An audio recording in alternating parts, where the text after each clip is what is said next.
ఇప్పుడు అనుకుంటానండి, వీరిద్దరిని తండ్రి ప్రేమిస్తున్నాడు, వీరిద్దరిని దేవుడు ప్రేమిస్తున్నాడు, ఇద్దరికి అవకాశాలు ఉన్నాయి, ఇద్దరిని ఒక చోట పెట్టాడు, ఒకరికొకరు సహాయం చేసుకోవాలని దేవుడు ఉద్దేశించి బలపరిచాడు. ఈ మనిషి మేలు చేద్దాం అనుకున్నా, ఈ మనిషి కీడు చేద్దాం అనుకున్నాడు. ఈ మనిషి సొంత ఆశతో ఈ మనిషి సొంత ఆశలతో తన లాభము కొరకు, తన వర్ధిల్లాలని, తన మేలు కలగాలని, ఈ మనిషి కన్నా ఈ మనిషి గొప్ప అవ్వాలని తన స్వార్థంతో చేసిన నిర్ణయాన్ని బట్టి ఎవరు దూషించబడాలి? Who has to be blamed? దేవుడా? తప్పు నిర్ణయం చేసింది ఎవరు? ఈ మనిషి. తన నిర్ణయానికి ఎందుకు దేవుని నేరం మోపుతారు? ఎందుకంటే మానవులమైన తర్వాత ప్రతి ఒక్కరికి నిర్ణయించే అవకాశం ఉంది. దేవుడు ప్రేమించు అని ఆజ్ఞ ఇచ్చాడు, ఆజ్ఞని పాటించకపోతే దేవుడు ఏం చేయాలి? శిక్షించాలి, అంతే. కానీ ఏ ఒక్కరు నశించడం దేవునికి ఇష్టం లేదు. అందుకని ఆయన కృపను అధికంగా ఇస్తున్నాడు. He is giving grace over grace, more grace. ఆయన కృప ఇచ్చి ఏ ఒక్కరు, ఎందుకంటే అల్టిమేట్గా అందరు దేవుని బిడ్డలే కదా, ఏ ఒక్కరు నరకానికి వెళ్ళకూడదు కదా. ఈయన దృష్టిలో ఎలాగుంటుంది? ఈయన నన్ను మోసం చేశాడు, చంపేయండి. ఈయన నన్ను మోసం చేశాడు, దేవాన్ని నాశనం చేసేయి. కుదురుతుందా? నిజమైన తండ్రి ఊరుకుంటాడా? నిజమైన తండ్రి ఆ బలి చేస్తాడా? నిజమైన తండ్రి పోరా చావరాన్ని వదిలేస్తాడా? నో. కానీ మన దేవుడు ఏం చేస్తాడు తెలుసా? మన దేవుడు ఏం చేయగలుగుతాడు తెలుసా? ఆయన శక్తి ఏంటి తెలుసా?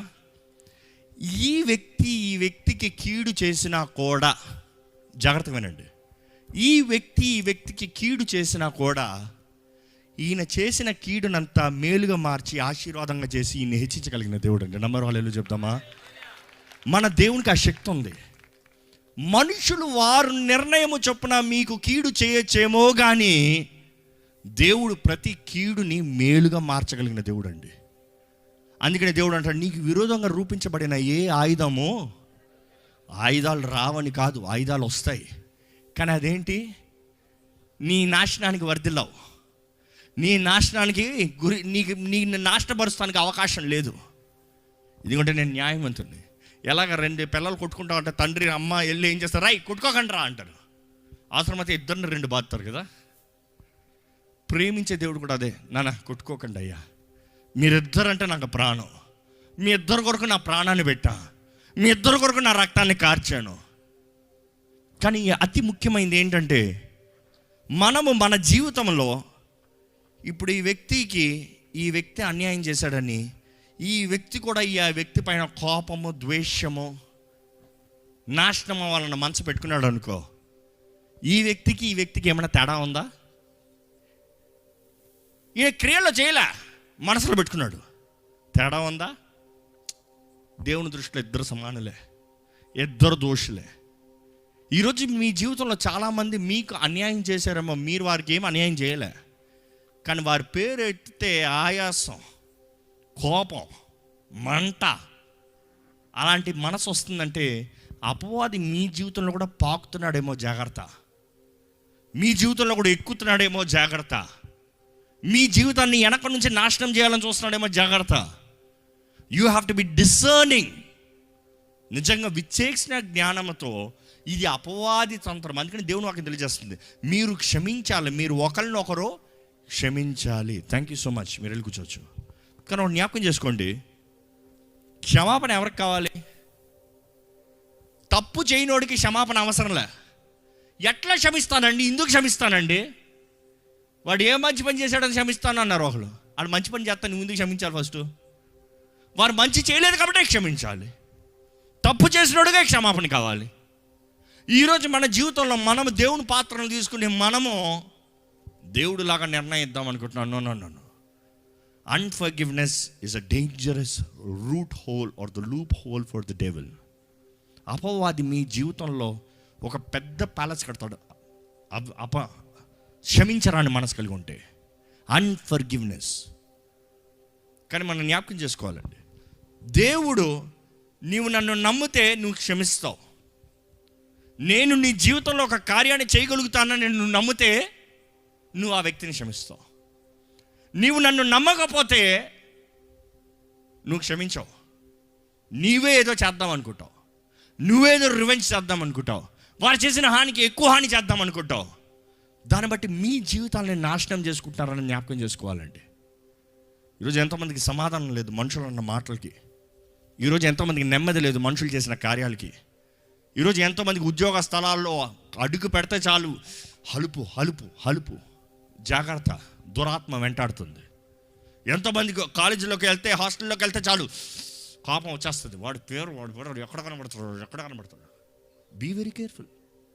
అపవాది మీలో సింహాసనాన్ని కట్టుకుంటున్నాడు, జాగ్రత్త. మిమ్మల్ని మొత్తానికి నాశనం చేస్తాడు, జాగ్రత్త. ఫర్గివ్. ఇప్పుడు యోహాను 11:3. అతని అక్క చెల్లెండ్రు, ప్రభువా, ఇదిగో నీవు ప్రేమించువాడు రోగి అయి ఉన్నాడని. ఇదిగో నీవు ప్రేమించువాడు. దేవా, నీవు ప్రేమించే వ్యక్తి అయ్యా. నిన్ను ప్రేమించిన వ్యక్తి అని చెప్తలేదు, నీవు ప్రేమించిన వ్యక్తి. అంటే దేవుడు తన ప్రేమను తన పట్ల, వారి పట్ల ఎంతగానో చూపించాడనమాట. అంతే కదా. నీవు ప్రేమించిన వ్యక్తి అంటే నువ్వు సమయం గడిపిన వ్యక్తి, నీ భుజం మీద ఆనుకున్న వ్యక్తి, నీతో బయటికి వెళ్ళిన వ్యక్తి, నీతో ఉన్న వ్యక్తి, నీ ద్వారా ప్రేమించబడిన వ్యక్తి. జాగ్రత్త చదవనమాట. ఆయన ఎద్దుకు వర్తమానం పంపిరి. ఏంటి బాలేదని. యేసు అది విని, ఈ వ్యాధి మరణము కొరకు వచ్చినది కాదు గాని దేవుని కుమారుడు దాని వలన మహిమపరచబడినట్లు దేవుని మహిమ కొరకు వచ్చినదనెను. దేవుడు ఒకే మాట తెలియజేస్తున్నాడు అండి. మీ జీవితంలో అది వ్యాధి అవ్వచ్చు, కష్టం అవ్వచ్చు, సమస్య అవ్వచ్చు, బాధ అవ్వచ్చు, పోరాటం అవ్వచ్చు. మీ జీవితంలో it could be any negative thing. ఏ పోరాటమైనా సరే. ఇక్కడ ఎవరెవరు మాటలు అడిగేస్తున్నాను, ఇక్కడ ఎవరెవరు నా జీవితంలో ఒక పోరాటం ఉంది, ఒక బాధ ఉంది, ఒక సమస్య ఉంది, ఇది నేను చేయలేని పరిస్థితుల్లో ఉందన్న వారు చేతులు ఎత్తారా అండి? ఆల్మోస్ట్ అందరికీ. కానీ దేవుడు అంటున్నాడు, మీ జీవితంలో వచ్చింది మీరు చేసిన తప్పును బట్టి, మీ శాపాన్ని బట్టి, దేవాన్ని నమ్మకం నాకు ఎందుకు కలిగి. జ్ఞాపకం చేసుకోండి, దేవుని మహిమను బట్టి మీకు అనుమతించబడింది. నమ్మేవారు బిగ్గరగా హల్లెలూయా చెప్తామా? దేవుడు అంటాడు, ఇది మరణము కాదు, అంటే ఎండ్ కాదు. It is not the end. అది దేవుని మహిమ కొరకు మాత్రమే. మనం చూస్తాం. దాని తర్వాత అక్కడ ఓకే, మనకు కిందకి చదివితే ఆయన మరణించాడన్న మాట తెలుస్తుందంట. ఆయన మరణించాడన్న మాట 12వ వచనంలో చదవండి. శిష్యులు, ప్రభువా, అతడు నిద్రించినలా బాగుపడినందిరి. యేసు అతని మరణము గురించి ఆ మాట చెప్పిన గాని వారు ఆయన నిద్ర విశ్రాంతిని గురించి చెప్పిననుకొనిరి. కావున యేసు, లాజరు చనిపోయెను, మీరు నమ్మునట్లు నేనక్కడ ఉండలేదని మీ నిమిత్తము సంతోషించుచున్నాను. అయినను అతని ఎద్దుకు మనము వెళ్ళుదము రండని స్పష్టముగా వారితో చెప్పాను. ఏంటి మాట జాగ్రత్తగా మళ్ళా చదవండి. యేసు ప్రభు ఏమంటున్నాడు? లాజరు చనిపోయాడు, మీరు నమ్మునట్లు నేను అక్కడ ఉండలేదని మీ నిమిత్తము. నేను అక్కడ ఉండలేదేంటి? నేను అక్కడ ఉండలేదని సంతోషించండి అంటున్నాడు. ఎందుకు? నేను ఉండంటే చచ్చి ఉండేవాడు కాదు. నేను ఉండంటే చచ్చే అవకాశం లేదు. నేను ఉంటే మరణానికి చోట్లేదు. నమ్మేవారు హల్లెలూయా చెప్తామా? యేసు ప్రభుని నిలబడతాం, మరణానికి చోట్లేదండి. యేసు ప్రభుని నిలబడితే శాపానికి, కీడుకు, నష్టానికి చోట్లేదండి. ఈరోజు మన జీవితంలో కూడా మనుషుడు చేసిన కార్యాలను బట్టి, మనం చేసిన తప్పుడు నిర్ణయాలను బట్టి, మనం జరిగించిన తప్పులను బట్టి, మనం చేసిన పొరపాటును బట్టి మన జీవితంలో ఏదో ఒక కష్టం, నష్టం, శాపం ఏదో ఒకటి తగులుతుంది. కానీ కొన్నిసార్లు దేవుడు అంటున్నాడు, అది నీ మేలు కొరకే. నీ కీడుని మేలుగా మార్చే దేవుడిని. అపవాది నేను దోచుకుంటానని చూస్తున్నాడేమో, అపవాది నేను నాశనం చేస్తానని చూస్తున్నాడేమో, కానీ అది నీకు ఘనతగా మారుస్తాను. అదే దేవుడు అక్కడ నేను చూసాం. బూడిదకి ప్రతిగా పూదండనిచ్చే దేవుడు అంట. నమ్మెవరు హల్లెలూయా చెప్తామా? బూడిదకి సాదృశ్యం ఏంటి? దుఃఖం, వేదన, నష్టము, కీడు, శాపం ఇంకంతా పోయింది. కానీ దేవుడు అంటాడు పూదండ అంటే ఏంటి? ఘనత, మహిమ, ప్రభావం. I give you honour. నీకు పోయిందనే దాంట్లోంచే నేను నీకు ఘనతని తీసుకొచ్చే దేవుణ్ణి. ఈరోజు ఈ మాట మనం నమ్మాలండి. ఈ ఘనత ఎప్పుడు వస్తుంది, ఎలాగో వస్తుంది. ఈరోజు మీ జీవితంలో నష్టం, కష్టం ఉంది, నాకు ఘనత కావాలి, దేవుని ఆశీర్వాదం కావాలన్న వారికి దేవుడు మరలా జ్ఞాపకం చేస్తున్నాడు. You need to have radical faith. ఏదైనా సరే తెగించే విశ్వాసం. ఏమైనా సరే అయిపోయిందేమో, కానీ విశ్వాసం ఉండాలి. ఈరోజు మీ విశ్వాసం ఎలా ఉందో పరీక్షించుకోవాలండి. యేసుప్రభు అంటాడు, రా వెళ్దాం, అందా పద. ఆయన నిద్రించాడు, రా వెళ్దాం పద. నేను అక్కడ లేదు మంచి కొరకే, ఎందుకంటే మహిమ కనబరచబడుతుంది. మనం చూస్తామండి వాక్యంలో, ఆయన వచ్చాడన్న సంగతి మార్త విన్నదంట. విన్న 21వ వచనం చదవండి దయచేసి. మార్త యేసుతో, ప్రభువా నీవిక్కడ ఉండిన ఎడల నా సహోదరుడు చావకుండును. యేసు ప్రభు కూడా అదే అంటున్నాడు, నేనుండుంటే చచ్చి ఉన్నాడు వాడు కాదు. ఇక్కడ మార్త కూడా అంటుంది, అయ్యా నీ సంగతి బాగా తెలుసు, నువ్వు ఉండుంటే మరణించి ఉండేవాడు కాదు. దానికి యేసు ప్రభు ఏమంటాడు చూడండి. ఇప్పుడైనను సరే మార్త ఏమంటుంది చదవండి దయచేసి. 22వ వచనం చదవండి. ఇప్పుడైనను నీవు దేవుని ఏమడిగినను దేవుడు నీకు అనుగ్రహించనని ఎరుగుదునను. వావ్, మనం చూస్తున్నామండి, మార్త నా సహోదరుడు నువ్వు ఉండుంటే మరణించి ఉండేవాడు కాదు, కానీ ఇప్పుడైనాను నువ్వు దేవుణ్ణి ఏమడిగితే అది ఇస్తాడు. ఈరోజు మీ జీవితంలో ఆ విశ్వాసం ఉందా? That is radical faith. ఆమె విశ్వాసం ఎలా ఉందో చూడండి. చచ్చిపోయాడు, పాతి పెట్టేశారు, తీసుకెళ్ళి లోట పెట్టేశారు, 3 రోజులు అయింది, అయిపోయింది. హోప్స్ పోయే, అన్నీ పోయే, ఇంకా పని అయిపోయింది. 3 రోజుల తర్వాత ఇప్పుడైనాను నీవు దేవుణ్ణి అడిగితే, ఈరోజు మీ జీవితంలో ఏదైనా ఇంకా చనిపోయింది, ఇంకా అయిపోయింది, ఇంకా కుదరదు, ఇంకా నష్టపోయాను, ఇంకా శపించబడ్డాను, ఇంకా చేత కాదు, ఇంకా నేను బంధించబడ్డాను అన్న పరిస్థితులు ఉంటే దేవుడు జ్ఞాపకం చేస్తున్నాడు, if you have radical faith, ఇప్పుడైనా నువ్వు నా జీవితంలో నూతన కార్యాన్ని జరిగిస్తావు దేవా అని మీరు నమ్మగలిగితే, ఇప్పుడైనా నువ్వు పోగొట్టుకున్నదంతా మరలా ఘనతగా మారుస్తావు దేవా అని మీరు నమ్మితే, దేవుడు తప్పకుండా జరిగిస్తాడండి. ఆమె మాట అంటమే, I would say it is a revolution. ఆమె మాట అన్న వెంటనే యేసుప్రభు ఏమంటున్నాడు, నీ సహోదరుడు మరలా లేచునని ఆమెతో చెప్పాను. ఈరోజు యేసుప్రభు కూడా మీ మాటకి అదే మాట చెప్పాలని ఆశపడుతున్నాడు అండి. ఎంతమంది మీ జీవితంలో పోగొట్టుకున్న వారు ఉన్నారో చెప్పండి దేవునితో, దేవా ఇప్పుడైనా నువ్వు అనుకుంటే, నువ్వు అడిగితే తండ్రి జరిగిస్తాడని నేను నమ్ముతున్నానయ్యా. మీరు చెప్తే ఆ మాటకి యేసుప్రభు ఏమంటాడు తెలుసా? నీ చచ్చిందేదో మరలా లెగుస్తుంది, నువ్వు పోగొట్టుకుందేదో మరలా వస్తుంది, నువ్వు నష్టపోయిందేదో మరలా పొందుకుంటావు. Whatever you lost, if you have faith you will receive it. ఈరోజు మన జీవితంలో ఎంతోమందికి పోగొట్టుకుంది ఏంటి తెలుసా అండి? మన దృష్టి చూస్తానికి అంతా బాగానే ఉంది. నేను ఈ కనబడే దృష్టి గురించి మాట్లాడుతున్నా. I'm talking the vision that you need to carry for your life. మన జీవితానికి కావాల్సిన దృష్టి. అనేక మంది నేను కలిసేటప్పుడు మామూలుగా అడుగుతూ ఉంటాను, నేను అది అవ్వాలి, ఇది అవ్వాలి, అది చేయాలి, చేయాలి, నాకు అది ఇది అంటే నేను ఒకటే అడుగుతాను మామూలుగా. 10 సంవత్సరాల్లో నువ్వు ఎక్కడ చూసుకుంటున్నావు అని అడుగుతా. 10 సంవత్సరాల్లో నువ్వు ఏ స్థానంలో ఉండాలనుకుంటున్నావు అని అడుగుతా. వాళ్ళకి ఇచ్చే సలహా ఏంటి తెలుసా? You better carry a vision. You need to know way you're going. That is faith. ఈరోజు చాలామందికి విశ్వాసం అనుకుంటే గుడ్డిది అనుకుంటారు. విశ్వాసం గుడ్డిది కాదు. Let me correct you. గుడ్డి విశ్వాసం అంటారు. గుడ్డి విశ్వాసం అనేది ఏం లేదు అక్కడ. విశ్వాసం అంటే ఆత్మనేత్రాలతో చూసి నమ్మి, ఈ శ్రమల కన్నా నాకు కలగబోయే జీవ కిరీటం గొప్పది, నేను ఈ పోరాటాల కన్నా నేను పొందుకునే మహిమ గొప్పది. You need to see spiritually and believe. మనం మానవ నేత్రంలో చూస్తానికి ఏం కనబడకపోవచ్చు, కానీ మన ఆత్మలో మనం నమ్ముతాము తప్పకుండా దేవుడు అది జరిగిస్తాడు అని.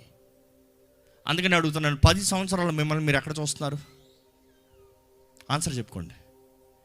10 years from now, where do you stand? 10 years from now, what you want to do? 10 years from now, how you want your family to be? 10 years from now, how you want to glorify God? ఉందా vision? చాలామంది దేవుని వాక్యం తెలియజేస్తుంది, వారికి vision లేక, దర్శనం లేక వారు నశించిపోతున్నారంట. ఎంతో మందికి దేవుడు కలిగిన ఉద్దేశం, ఆ విజన్ లేక వీఆర్ పెరిషింగ్, నాశనం అయిపోతున్నాం, నశించిపోతున్నాం.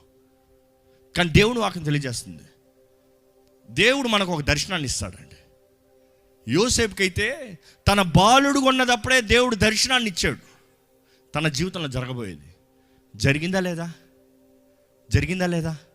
వారందరూ వచ్చి, వాళ్ళందరూ ఇంటి వాళ్ళందరూ వచ్చి ఆయన నమస్కరిస్తున్న దర్శనం కనబడితే అందరూ నీ లెవెల్ ఏంటి, నీ జీవితం ఏంటి, నీ పని ఏంటి, నువ్వేంద్ర మా మీద బాస్వారా నువ్వు?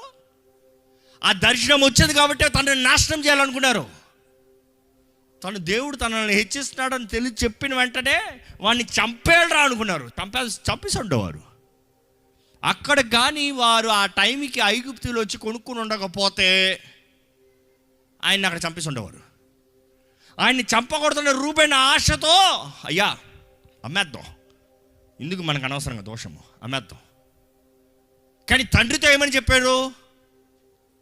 తండ్రి ఇచ్చిన అదే వస్త్రం, ద మల్టీ కలర్ కోట్ని తీసి రక్తంలో ముంచి తండ్రి దగ్గర తీసుకెళ్ళి చనిపోయాడు.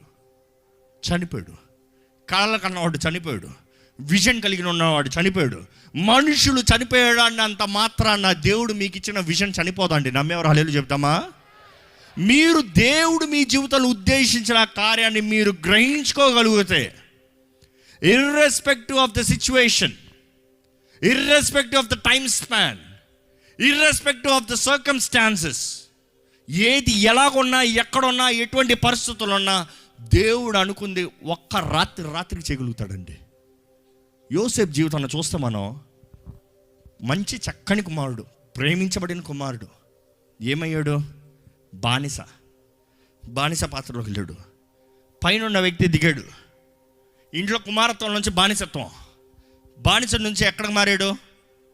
చెరసాల్లో ఖైదీ. అంటే ఇంకా స్థానం దిగింది. అక్కడ నుండి దేవుడు ఏం చేశాడు చెప్పండి? 100 రోజుల తర్వాత దేవుడు ప్రేరేపించి ఒక్కొక్క రోజుకి పైకి తీసుకెళ్ళాడు కదా. ఎప్పుడైతే ఆ రాజుకి దర్శనం వచ్చింది, ఎవరికి చెప్పాలంటే సడన్గా గుర్తొచ్చింది. ఒక్క రోజు వచ్చాడు, పిలుచుకుని పోయాడు, రాజ్యాంగంలో పైన నిలబడ్డాడు. దేవుడు మనల్ని హెచ్చించాలంటే ఒక్క నిమిషం చాలండి, ఒక్క నిమిషం చాలు. కానీ ఈరోజు ఎంతోమంది దేవుని ద్వారా హెచ్చించబడలేని పరిస్థితుల్లో ఉన్నారు. కారణం ఏంటంటే మీకు సిద్ధపాటు లేదు. Can you handle the blessing? దేవుడు మీకు ఇచ్చే ఆశీర్వాదాన్ని మీరు పొందుకోగలరా? దేవుడు మీకు ఇచ్చే ఆశీర్వాదాన్ని మీరు పట్టుకోగలరా?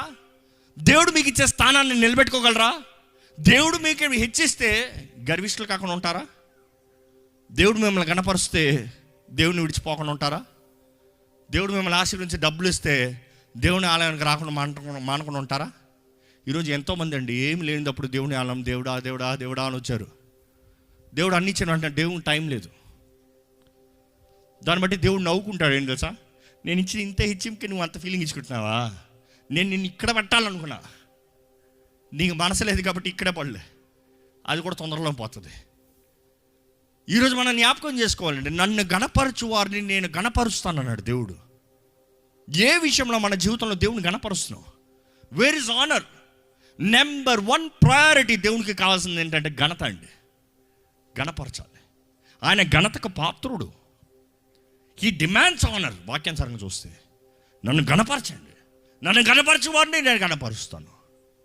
ఈరోజు మన జీవితాల్లో దేవుని గణపరచాలండి. Our life shall honour God in every way. ప్రతి విషయంలో. ఇక్కడ మనం చూస్తాము, ఈమె విశ్వాసాన్ని చూస్తే ఎంతో మెచ్చుకోవాలి. యేసుప్రభు అంటాడు, నువ్వు అడిగావు కదా, ఇదిగో నీ సహోదరులు లెగుస్తాడు, యువర్ బ్రదర్ విల్ రైజ్. కానీ ఆమెకు ఒక్క సెకండ్కి డౌట్ వచ్చింది. అవునులే పునరుద్ధానపు రోజున లెగుస్తాడులే. యేసుప్రభు వెంటనే ఏమన్నాడు ఆ మాటకి? పునరుద్ధానమును జీవమును నేనే, నా యందు విశ్వాసముంచువాడు చనిపోయినను బ్రతుకును. ఆమేన్. గట్టి చెప్తామండి. ఈ మాట మీరందరూ కలిసి చదవాలండి. యేసుప్రభు చెప్పే ఈ మాట మీ హృదయంలో దిగిపోవాలి. 25వ వచనం అందరూ కలిసి చదవాలి. రెడీ? 1 2 3.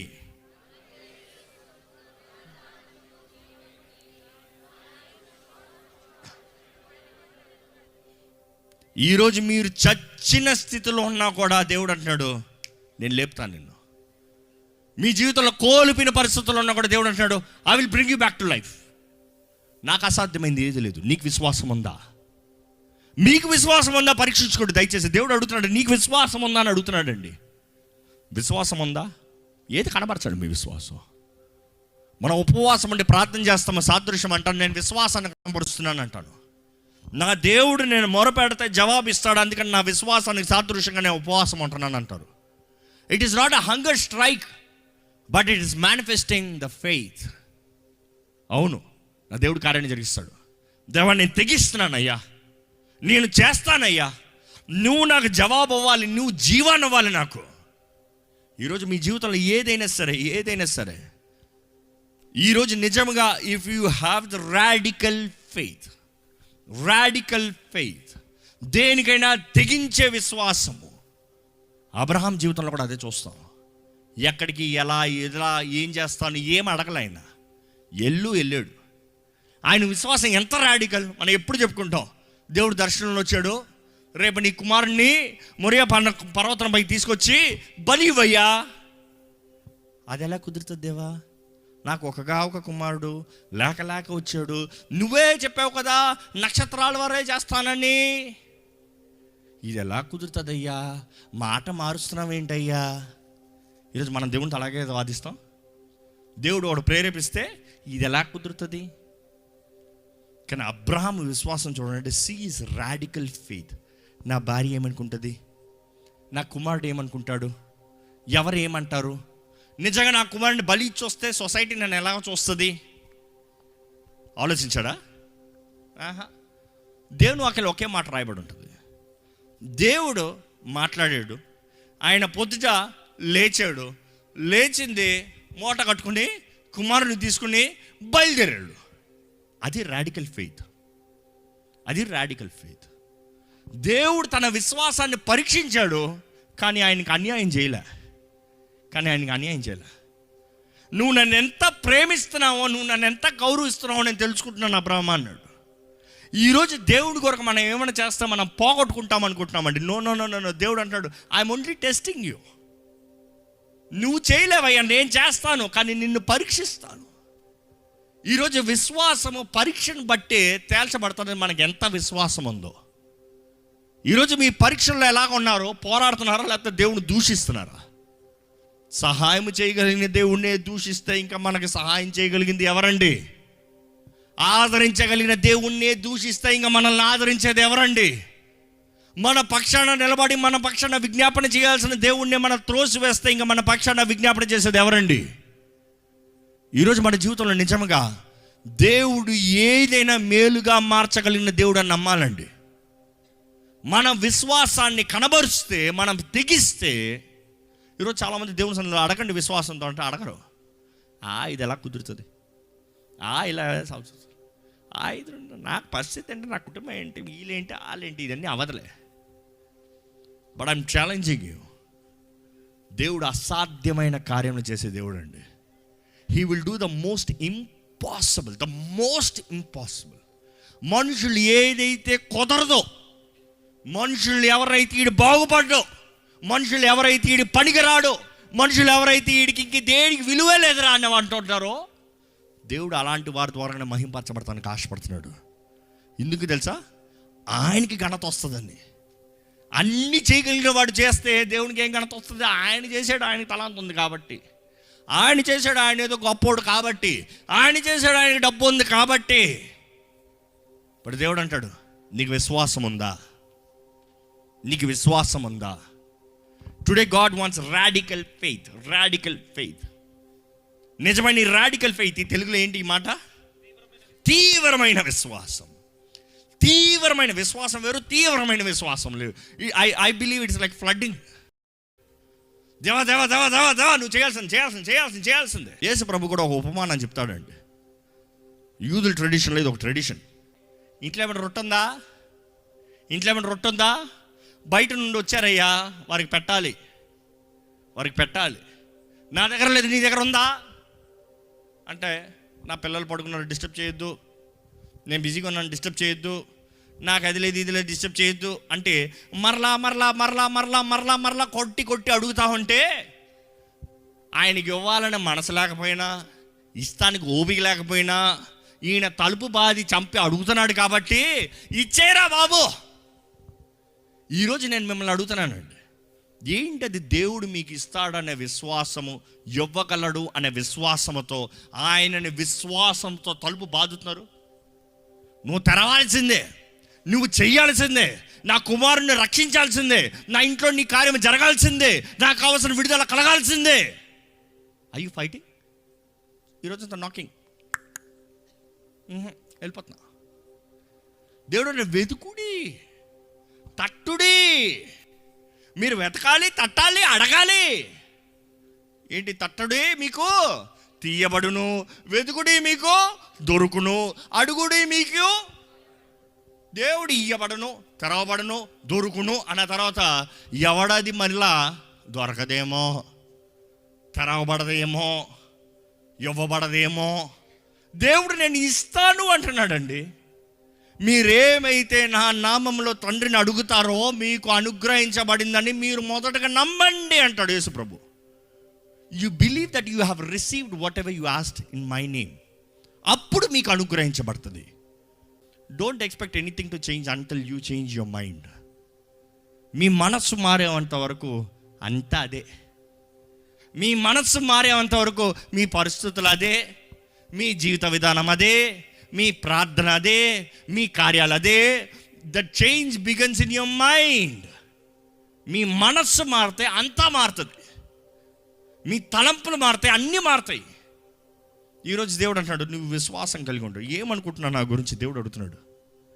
నిజంగా ఉపవాసం అండి ప్రార్థన చేసే ప్రతి ఒక్కరూ దేవుడు మీ జీవితంలో కార్యము జరిగిస్తాడు అని ఎదురుచూపుతో చేస్తున్నారా? లేకపోతే ఇస్తే ఇచ్చాడులే, ఏదో చెప్పిపోతాను, చేస్తే చేసేళ్ళే అన్న మనస్తత్వం ఉంటా మాత్రం ఏది జరగదండి.